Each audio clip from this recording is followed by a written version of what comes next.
ছোট্ট ছাগলছানা জন্মালো কপালে দুটো চোখ নিয়ে। বিরল ঘটনার সাক্ষী থাকলো ক্রান্তি ব্লকে। অবাক করা দৃশ্য এক আজব এবং বিরল ঘটনা। ছোট্ট ছাগলছানা কপালে তার দুটো চোখ এবং জিভটা অনেকটা লম্বা নিয়ে জন্ম নিল এক ছোট্ট ছাগলছানা। আর সেই বিরল ঘটনার কথা শুনে গ্রামবাসীরা ছুটছেন ছাগলছানা দেখতে।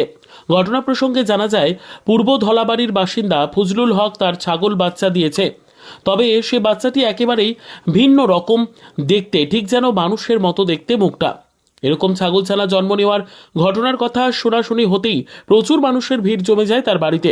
প্রত্যক্ষদর্শী মফিজুল আলম জানান, এর আগে কোনোদিন আমরা আমাদের গ্রামে এরকম ঘটনা দেখিনি। এবার এই প্রথমবার দেখছি যে ছাগলছানাটির কপালে দুটো চোখ রয়েছে।